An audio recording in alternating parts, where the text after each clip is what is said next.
I'm Paul. I'm Todd. Game on.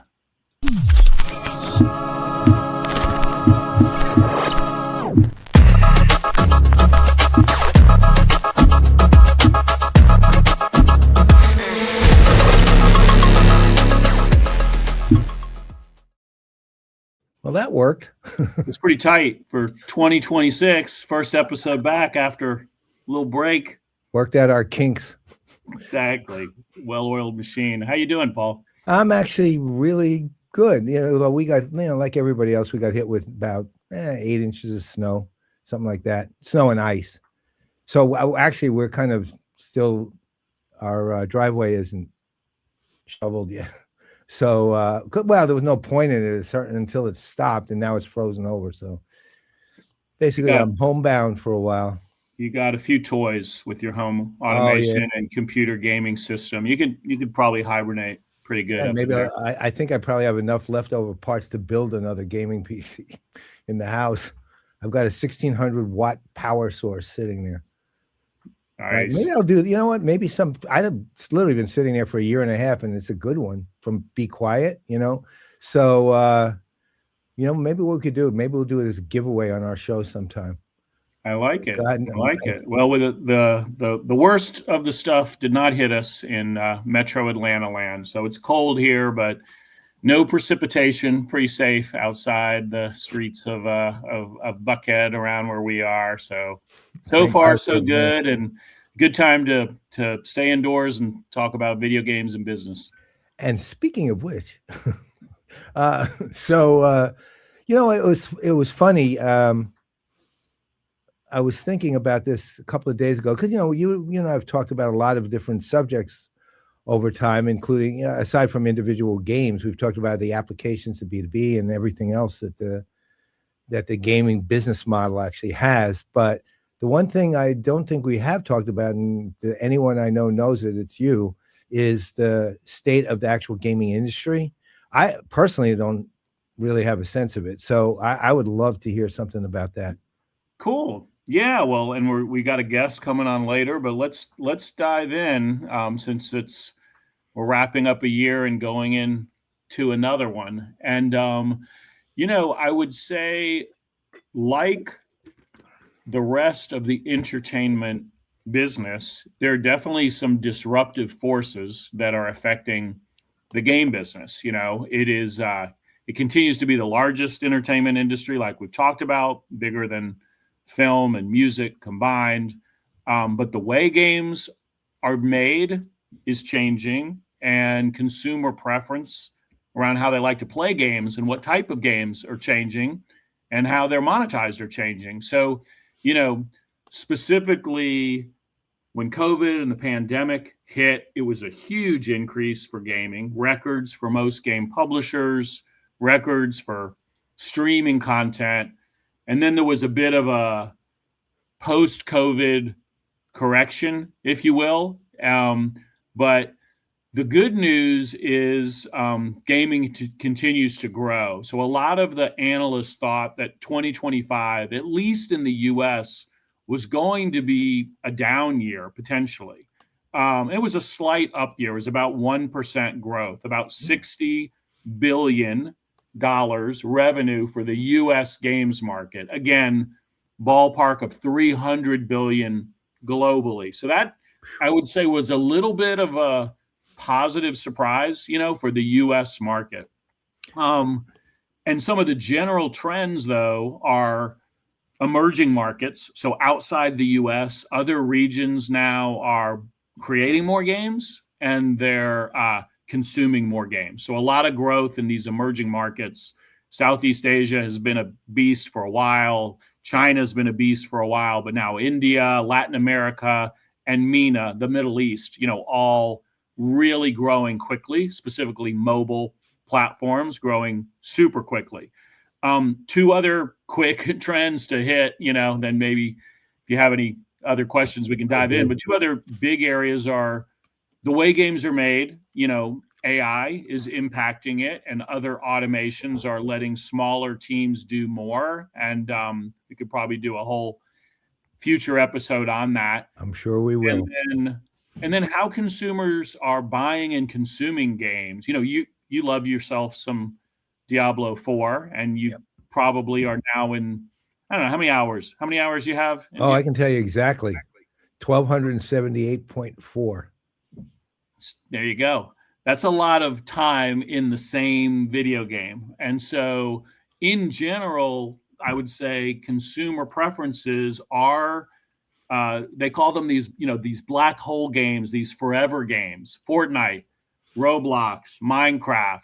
For you, it's Diablo. So it used to be maybe the average consumer would buy like 6 games a year, pay 40 to 60 bucks per game, and that's the way the industry worked. Nowadays, they're buying fewer games. They're still playing a lot, but they're spending more time in the game environments that they're comfortable with and that their friends are in and that they have social networks. So anyway, that's a lot, but it means that game publishers out there have to work harder than ever to be relevant, to get attention, and to get people off of their favorite game and onto their new game. So those are some to your point, actually, that's really interesting, because that actually does change. It's going to force a lot of publishers to change the business model of, let's produce 10 games, and now it's going to, okay, let's produce seasons, let's produce DLC, let's produce. I mean, for example, Diablo, since I know it so well, is a good example. This season, which is season 11, keep in mind, it's been out since what, 2022, I think, or 2023. So they're in season 11. They've only had one big DLC piece since, and it's typical. It's a $40 purchase. They have another one coming after season 12 this year. But what they do, what I know is Blizzard does, and it's, I guess partly because they're part of Microsoft too, is they're really good at communicating the upcoming changes, which, in addition to taking the feedback from the community, which is a huge community as it's turning out, and then incorporating it and making sure that the community, especially the influencers, like, there's one guy, a German guy, Rob 2628, that's his handle, who is a little strange, but he's really good at this. But they make sure they communicate to them. They kind of partner with them even to some degree. But I noticed that's a shift in Blizzard's business model. So, for example, they announced this morning, okay, we have all these things we're going to do. And for World of Warcraft, we're doing this. For Diablo 4, we're doing this. For another game, we're doing this. Another game. But what I did notice was they spoke of, I think it was 4 total games. And if you remember, as you know, their portfolio is considerably bigger than 4, right? Meaning you can see where they're starting to just narrow the focus and go deep.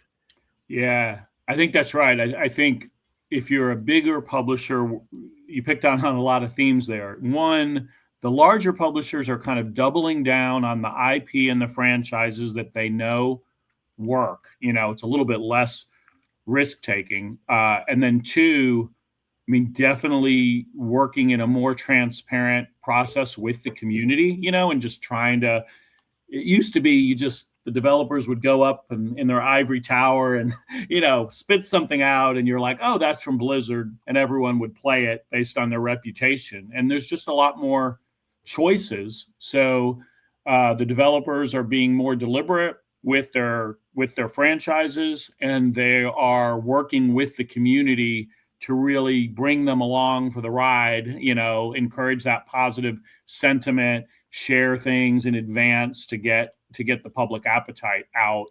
And so, yeah, definitely a lot of more innovative marketing channels needed to break through.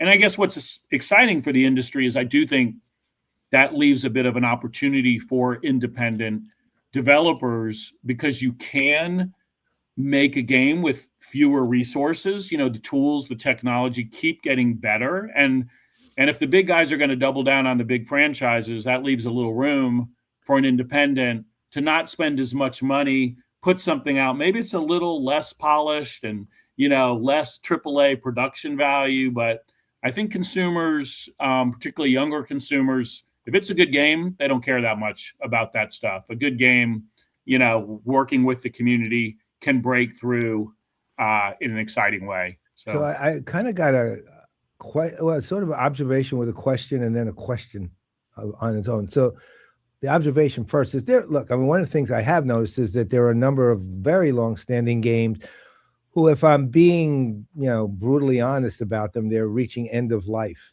And, one of them is one of my favorite games of all time, but it clearly is Civilization, right? They've come out with Civilization 7. I played it since it was literally Civilization 1, right? But, the pushback on 7 is pretty poor. Most people don't like it. I don't. 6 was kind of the last one anyone really enjoyed playing. I don't play it. I have it. I've bought every edition to every Civilization game since day one, but I don't play it. Not just because I play Diablo, because I just don't really like the new model. That said, it's such a deeply rooted franchise that's been around so long. So when does somebody like, Sid Meier's or whatever his company is now, when do they say, okay, end of life? Because, you're giving up something bigger than just a single edition of a one-time game. You're giving up an entire, literally an iconic franchise. So how's that decision work?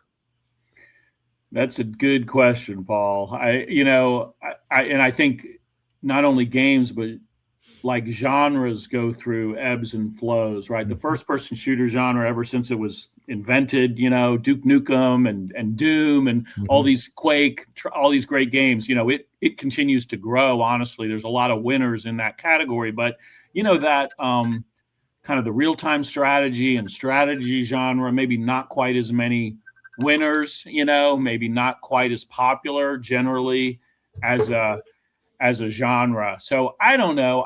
I'm not a deep student of Civ series. I played it when I was growing up, but I haven't played the most recent one. So I can't give an expert opinion on it. To me, it feels too strong of a franchise to want to give up, whether it needs a significant refresh, whether it needs almost like a simplified version of it for a new audience that's kind of a gateway. I don't know. I'd have to do some thoughts on it, but I think it's too valuable to throw in the towel on it. Well, I'm probably leaning that way, but I have sentimental attachment to it, but because I've been playing it since the 90s, right?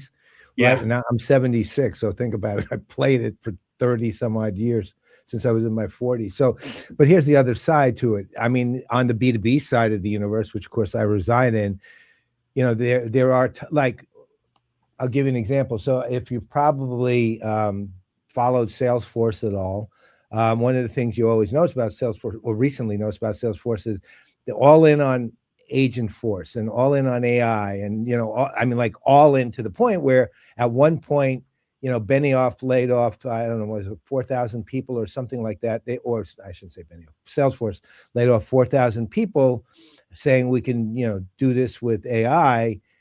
Recently, they're starting to say, well, we really can't do that with AI.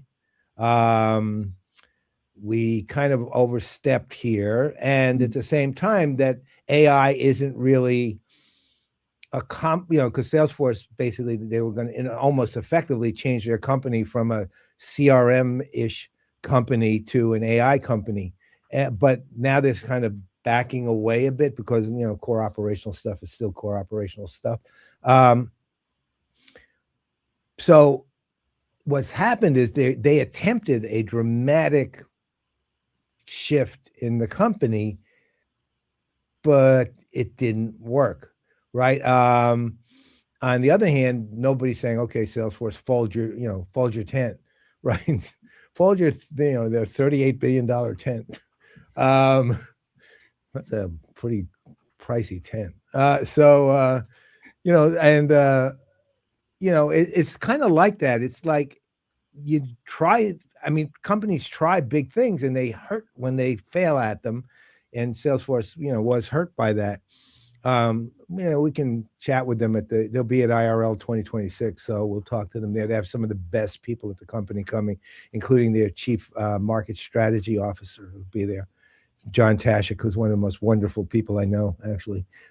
So anyway, one of the things that I think that I'm trying to wrestle with, I guess, is given everything you just said, there will be franchises who fold. Let's put it this way, or undergo a metamorphosis, but I'm kind of trying to think through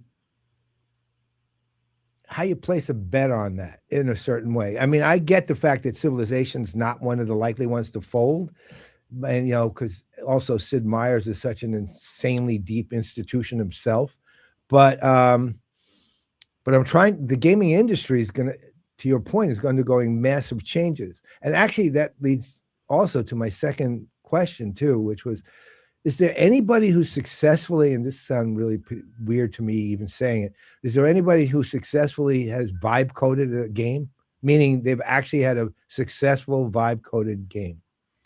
I don't know of anyone that has a real commercial success that was, only vibe coded. I do know of multiple platforms, that are in development, in early stage, that are that want to be in that space, right? So more than just using the standard, Claude or Cursor or code generation LLMs, but are like wrapping those with game specific technology so that, around the vision of democratizing game creation. So it's as easy as making a TikTok video, right? And so that's vibe coding, but also vibe coding gets you the first version. What happens when you want to maintain it? What happens when you want to add content to it? So there are definitely platforms that are working on that. And I think we're going to continue to see,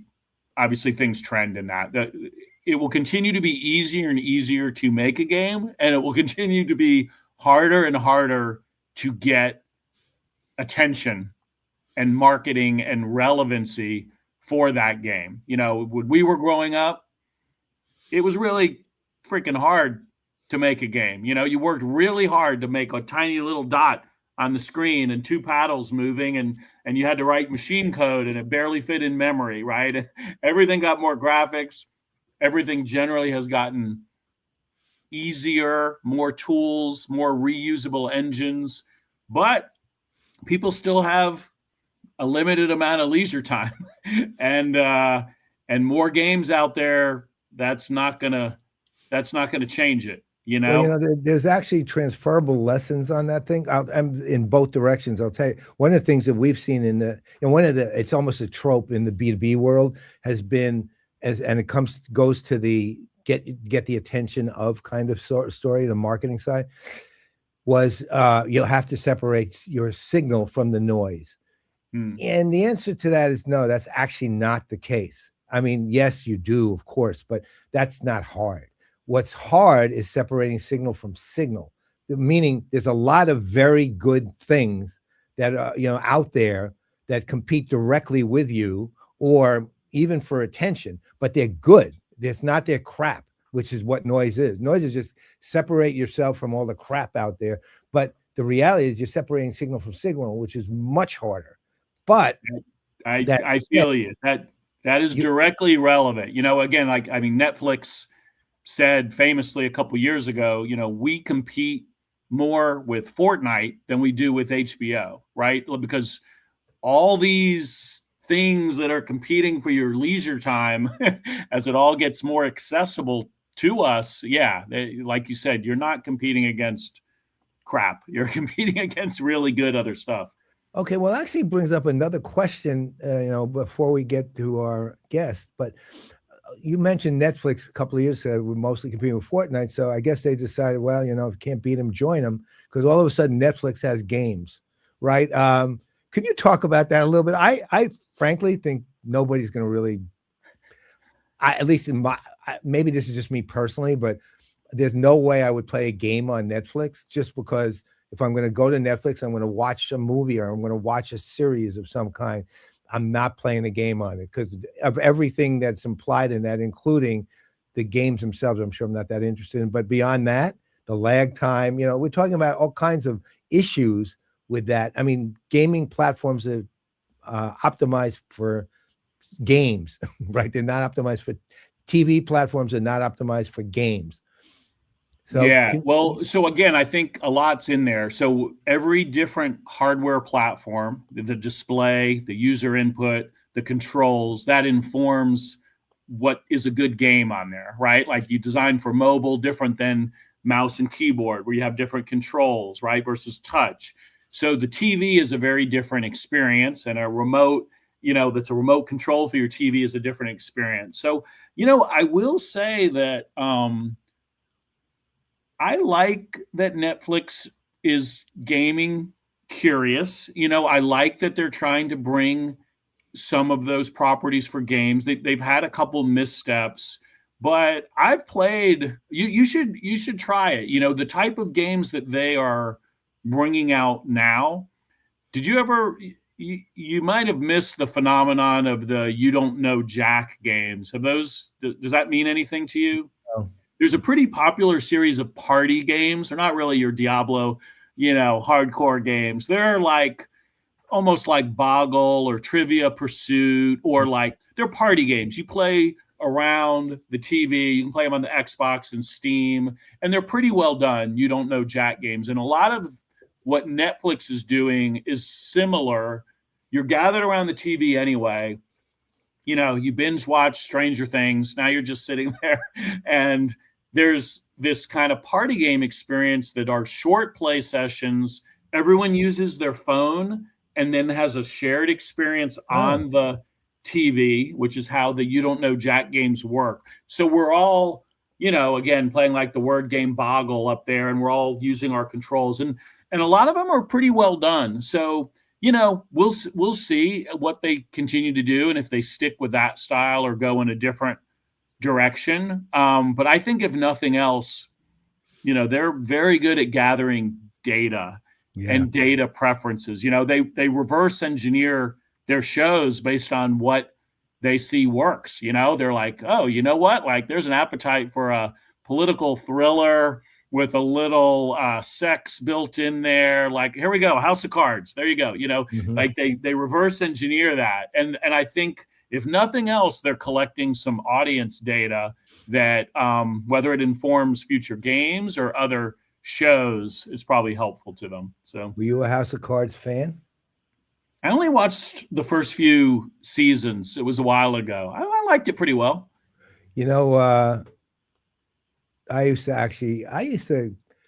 I was more West Wing than I was House of Cards, I think. Oh, I love West Wing. Yeah, me too. Me too. One of the best of all time. That's a great West show. Wing. It was just different. They're totally different vibe of the two shows.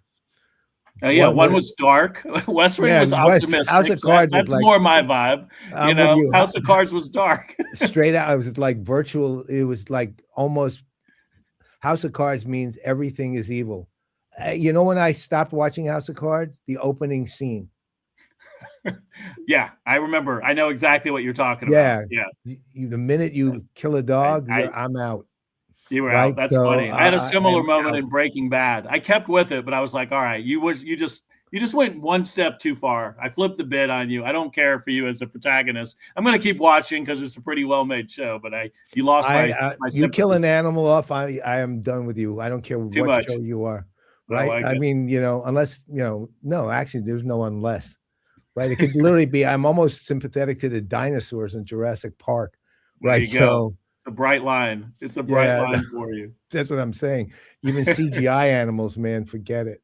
All right. So, right. I'm too diehard. So, I know we have a really, really interesting guest this week, or this month, I should say. But before we say a word about him, I think we ought to go to, Studio B. Yes. And then let's, you'll introduce him. We'll bring him on. What do you say? Yeah, I'll meet you in Student B. I think it's time for us to level up. You got it.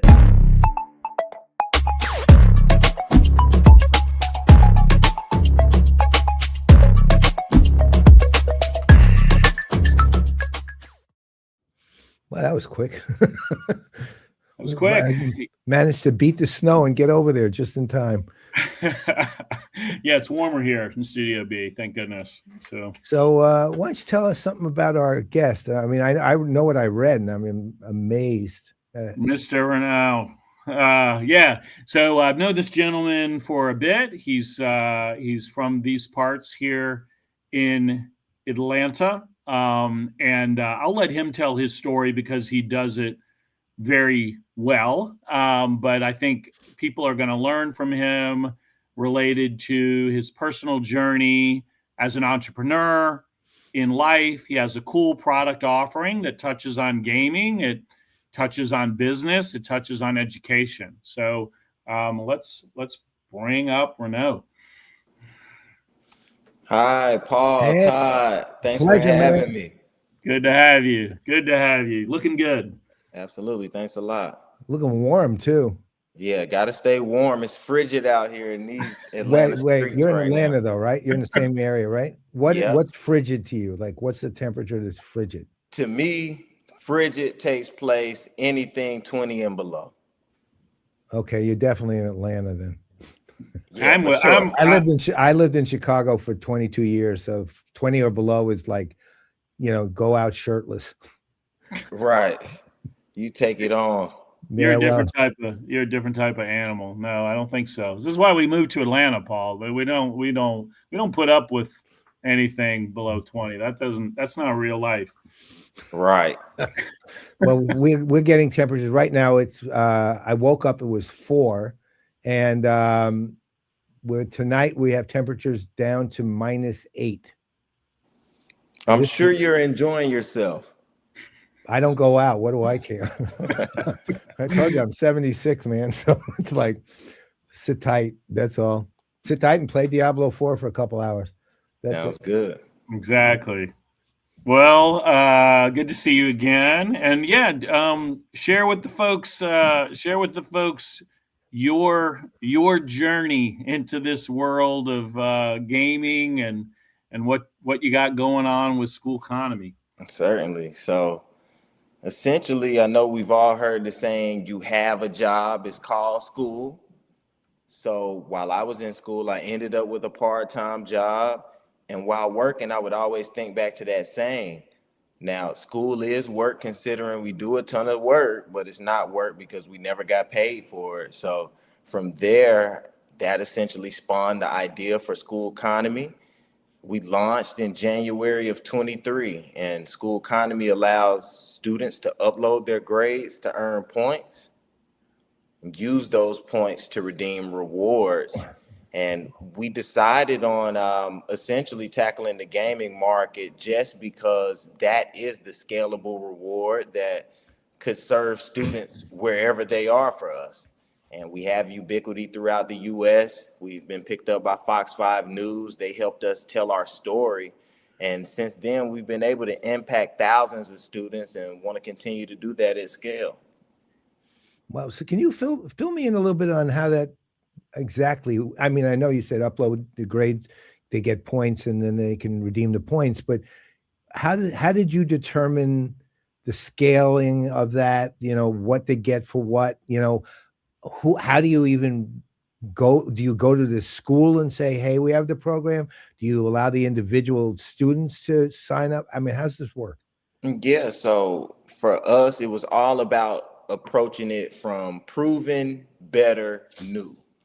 So we knew proven people love to be rewarded. And we started out with Amazon gift cards. We took a trip to North Dallas High School and essentially asked those students, what type of rewards would you want to see? They let us know that that was the easiest thing for them to take advantage of. And because that worked out so well, we started giving out movie tickets. Other opportunities arise with the Texas Legends, which are the G League affiliate of the Dallas Mavericks, to give out tickets to those games. But we needed something that was scalable. So with that, our approach has been always directly to students. Of course, we align with schools and let them know about our products, We've sold software as a service to schools also. But for us, it was more so about being able to impact a student anywhere without the buy-in from the school. So students first grade through college find out about our platform through social media or word of mouth, and they're able to sign up. Our app is free on the App Store. We get them going and they can start earning points and earning rewards instantaneously. I think, yeah, Paul, this is one of the things, when I kind of was learning about the concept that there's a few things that are disruptive about it. But as you know, I know, you and I are both passionate about education. I do a lot of work supporting K through 12 and higher ed teachers that are doing the work in the school, but there's a lot of obstacles, like our school systems do not move quickly necessarily. I think sometimes there are different forces at work. So personally, I'm all about supporting those teachers that are doing the work with student outcomes in mind. But what seems cool about this platform is it can work through that channel, or they can go direct to student, and deliver positive impact that way. Have you found a lot of resistance from the schools, the institutions themselves, or have you found just it's just a matter of having the resources to scale so you can get to more schools? I mean, how's that work? Well, for us, the ubiquity that we've reached has been through social media channels and that word of mouth. I wouldn't necessarily call it pushback in terms of academia proper, but it's more so because their organizations are so siloed. It creates an environment where it's hard to find that decision maker. And many times, so many people go into the decision-making process. This type of innovative technology can go to the wayside because to a degree, it's somewhat of a hard sell to tell a school, hey, we want to reward your students with video games because they're excited about it. So with the more adoption we get from the students and parents, that's leading us down a road where more conversations are happening with schools and school districts. But we're here to support them more so than trying to charge them for our software. Right. Are you like is the way you get revenue through as donations, or how do you work as far as that goes? If people want to support you, how do they? Yeah, so primarily just telling a student that our platform exists really helps us grow. We're more so about how many students we can serve. In terms of how we charge video game publishers to reach their market, this youth market that we're serving right now at scale. Well, that's a pretty interesting model. So that kind of ties in a little bit to what we were speaking about, Paul, right? So it is easier and easier to create a game, harder and harder to be relevant with the audience. Like, where do the users come from? You can have streamers and influencers or take out ads on Facebook, and feels like this is another brand new marketing channel really for the game publishers to get adoption on their game, while I guess rewarding the students. Well, the interesting thing, at least from what I'm hearing, is game publishers on the one hand, but there's also, to Regnault, to your point, sports teams. I mean, there's a lot. Totally. Like, that immediately triggered me when I heard that. It could, because I don't know a lot of people in that world too, and in fact, one of the people coming to our conference, IRL 2026, is the head of the Sports Philanthropy Foundation. He's got a whole network. Might be an interesting guy for you to talk to. And you are, by the way, needless to say, you're invited if you'd like to come. It's certainly in Atlanta too. It's at the Atlanta Tech Village. That's where, Regnault's quite familiar with that spot, right? Yes. And Atlanta Tech Village is amazing. All the guys and girls over there.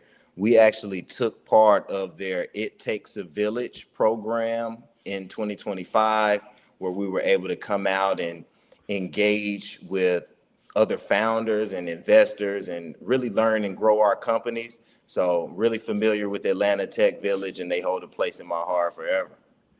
Yeah, I mean, I honestly, the guy who created them, his name is, I'm blocking his last name now. Dave is his first name. He used to be the CEO of SalesLoft and founded Pardot, which got sold to Salesforce many years ago. And apparently, he now owns 7% of the entirety of downtown Atlanta, Yeah. 160 buildings. So he created ATV. And we are doing it out of Buckhead, the Buckhead ATV, not the downtown one, because it's, the downtown one's not even totally finished, where the Buckhead one is complete. And it was a great experience last year. So, but the interesting thing is that audience is tailor made for you, really, because there's also there'll also be a lot of companies, I think, who would be willing to support you there. So we'll talk off the show about those things, but Absolutely. one of the things that I'm really curious about is, so when you offer the kids their choices, so as you said, sports event tickets, movie tickets, games, I assume still Amazon gift cards. How do you line up the choices themselves? I mean, do you go out and not just, aside from even just the game publisher, do you speak to what was the Dallas Mavericks G League team? Yep, the Texas Legends. The Texas Legends. You speak to them, or the Savannah Bananas, maybe. I love those guys. I'm totally in love with them. Really cool. Anyway, do you go out and like sit down with them and try to work out some arrangement with them so that they'll provide you with what you need? Yep, that's exactly how it goes. For us, we like to move on the data. So I ask my students that sign up what their primary hobby is, how they like to spend their time. And with that, we stay communicating with our community. And they let us know what type of rewards they like to see. And I make it my job as the CEO to go out and make it happen. Wow. So given you mentioned ubiquity, I assume you're national, right? Yes, sir. So do you have, if somebody was in, I don't know, California or Virginia, where I am right now, or hopefully New York, which is my preference for everything. Well, I'm a New Yorker, what can I say?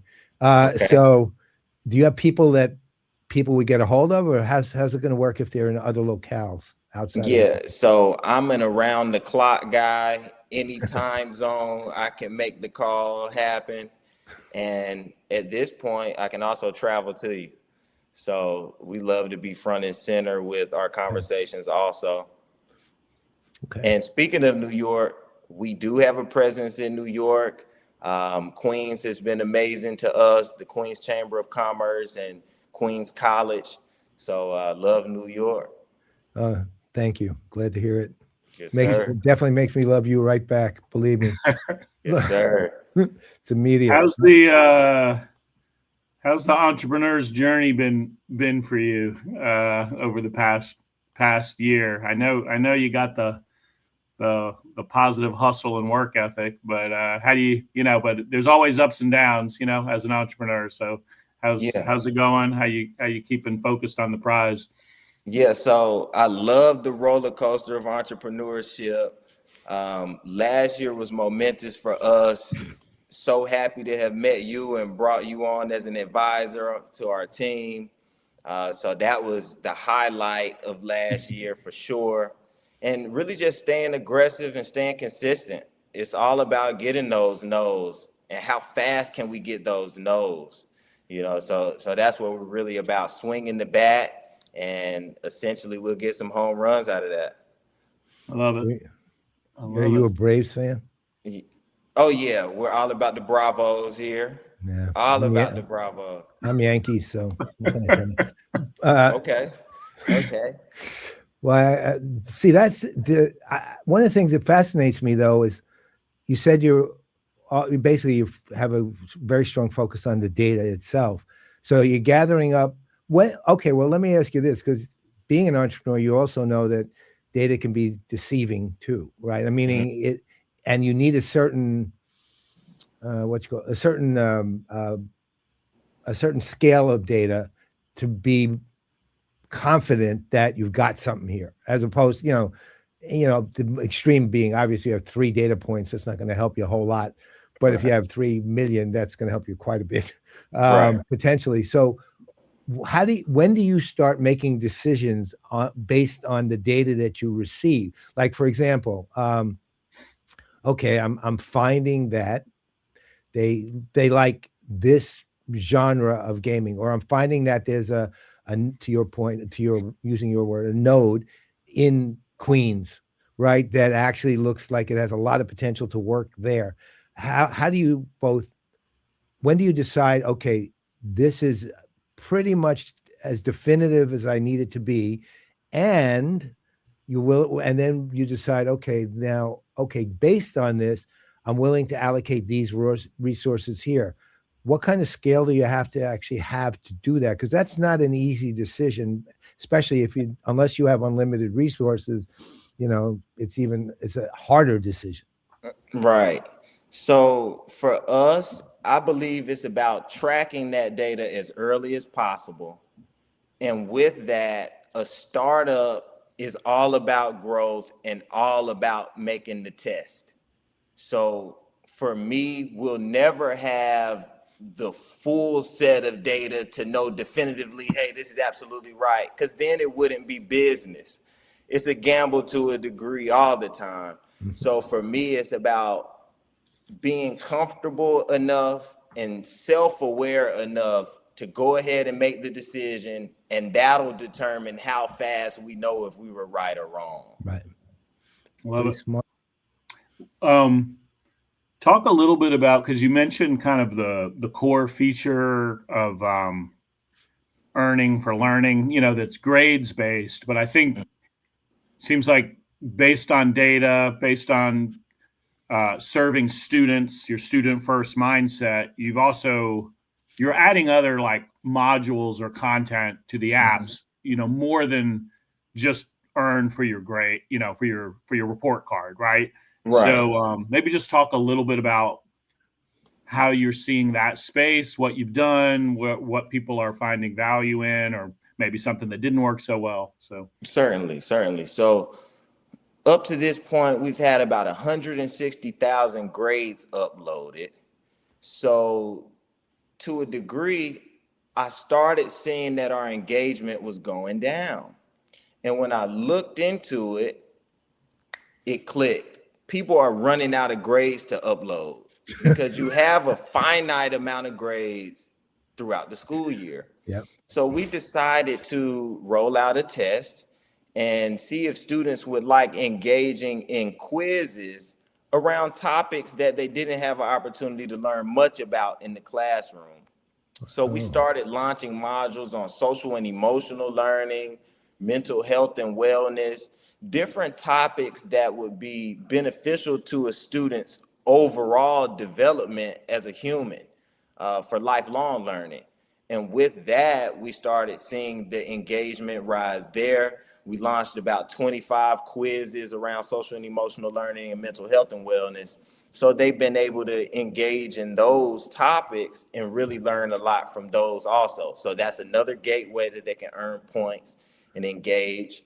Finally, we determined to roll out side quests. Now, these side quests were ways that we could also put our partners front and center, so that students will have another element to engage with when they show up to the basketball game or they show up to the movie theater, to just show, hey, we have people hands-on and feet on the ground actually engaging with your brand. So that was just another way that we can prove out to our partners that is taking place. That's really smart.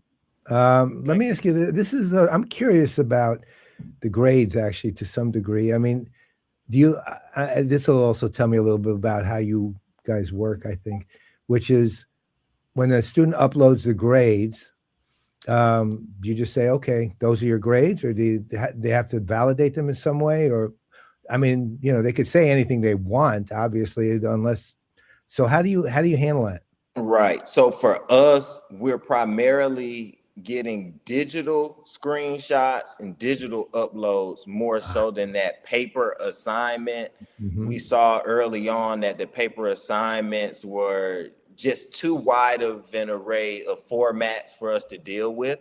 For the first 2 years, I manually went through every single grade uploaded so I could see what trends were taking place, what uniformity certain school districts had versus others. And I took that data, and recently we were able to launch essentially a OCR Tesseract model that grades those uploads through AI so that we can take those grades at scale, see the trends, and be able to impact students' academic journey into their career. So our focus is to really see, hey, early on, we can see that you're amazing at math, but might need some help with English.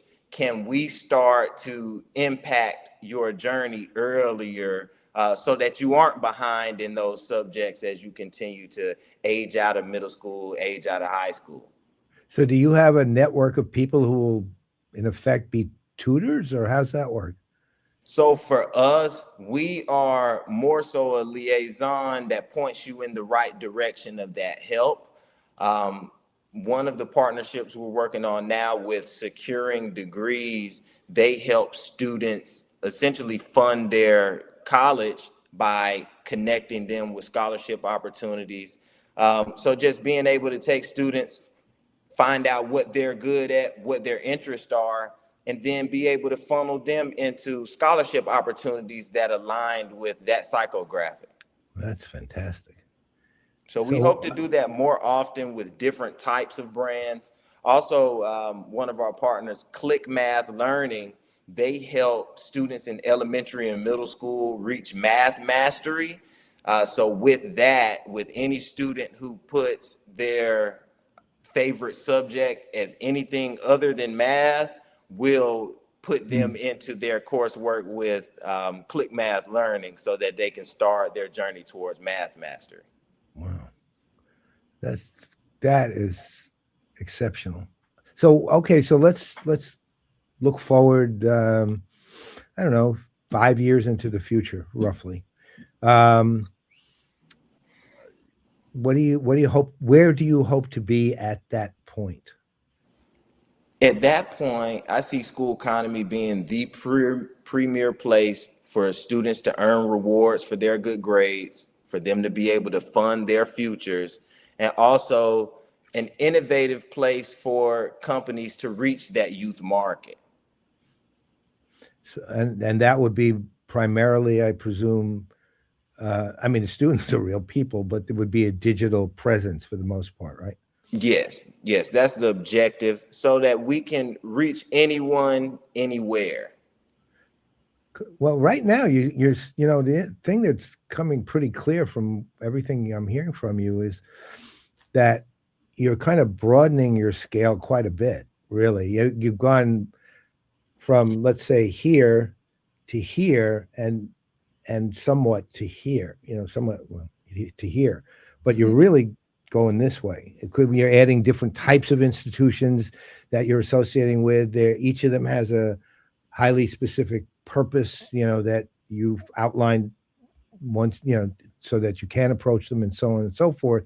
So you're creating, I guess the best way to put it is, you're creating on your platform, you're creating a substantial ecosystem. Certainly, right? certainly.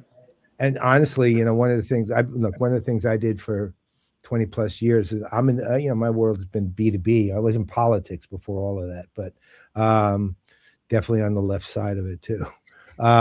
Way left. So one of the things I learned over the years, I was an analyst also, so, and the thing I learned the most was, if you're looking at the world of anything at this point, right, it's platforms and ecosystems are the way you succeed. It's no longer a matter of you build a siloed individual business that's somehow going to make it. Now, it may make it, but it's not going to be all that successful. A lot of them, majority of those, the siloed ones, will fail. But when you're doing platform and ecosystem, which is exactly what you're doing, let's say your odds of significant success are great. And I see it on the B2B side with companies on the tech side, and CRM is my world, customer relationship management. So Yeah. it's really impressive what you're actually doing. And also the level of thoughtfulness you're bringing to it is amazing. I mean, it's just Absolutely. phenomenal. Thank Right? you. It's so you're young, man. You're not supposed to be that thoughtful yet. Hey, I'm learning from you guys. Learn from that guy. Right product, right person, right time, I think. Yeah, I mean, because I do think, every one of us is concerned about education, right? And candidly, there's maybe less trust in the educational institutions that used to do the work and do the job. And I think, like Paul said, like, you're kind of positioned where you're relevant enough with culture because you're a mobile app, you're student first, you're touching gaming and social media. Amazing. So you have the relevancy of not being like a boring institution, but have the opportunity to be this platform that other institutions plug into, right? And add value to and get value from. So yeah, it's really cool positioning. Before we let you go, because Paul was asking about AI, and I know you've been doing some personal like vibe coding, right? I'd love to kind of just hear your hot take on the state of like AI tools and vibe coding and how it's supporting your own product. Yes, so I've done a bit of vibe coding. I actually vibe coded a few games, but I will say this. Being a commercial success versus being able to vibe code something and throw it together are two hugely different things. So I agree with what Todd was saying a bit earlier. I don't foresee that being around the corner, that somebody's going to vibe code a game to commercial success. But there are tools out there that can speed up that process and allow non-technical people to get their hands on and get started. And it's all about a starting place. It's all about taking that first swing, and the journey of a million miles starts with one step. So if it gets people interested, I'm excited about that. Yeah, you know what? You're 100% right. I will tell you one thing though, and this doesn't matter what business you're in, regardless, B2B, B2C, it makes no difference. I have seen a million businesses fail with great products, right? Mm-hmm. Engineers are typically the company, the engineer loves what they did. They built stunningly great products and they don't know how to do anything else, right? And unfortunately, in a world obviously dominated by continual 24/7 social interaction of one form or another, you got to do all that too. Or otherwise you're never going to be a success, no matter how great your product is. I'm not joking. I've seen some extraordinary products completely fail because they just didn't want to do the rest of it. So you got to do the rest of it too. Absolutely. And to your point again, first step is a first step. So Regnault, thank you so much. And do me a favor. We're gonna before we head out, we're gonna put you back in the green room, but don't leave yet. Okay. Okay. Sounds good. Around. So right, thank you. Thank you. See you. We'll see you in see you in a minute. Cool. He's amazing, man. Pretty sweet, right? He's awesome. Cool Really. Product. Great spokesperson for it. Very thoughtful, as you said. Got a foot in education, foot in gaming, social media, relevant culture, and strong entrepreneurial mindset. So yeah, and also really well grounded, which is not so easy. Look, when I was his age, I was not well grounded anywhere close to what he is. I wish I was. I'd be a lot further along than I am.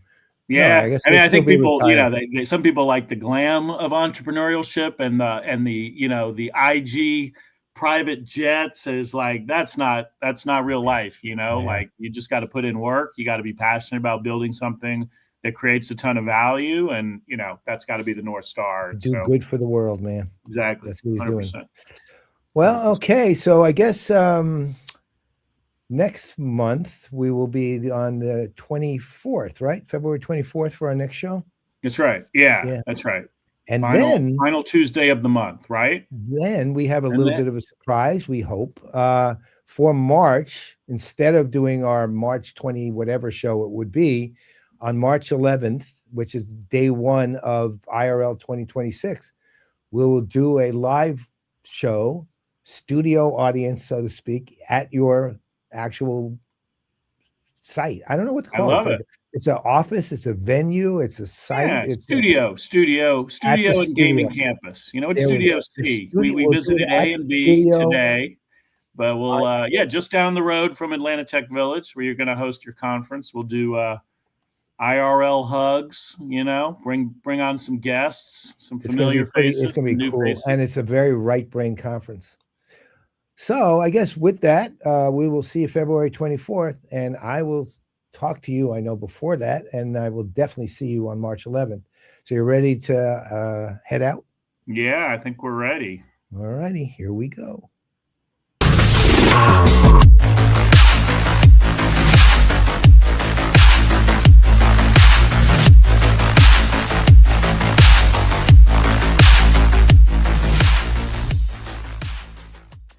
This has been a Players Productions Network digital broadcast.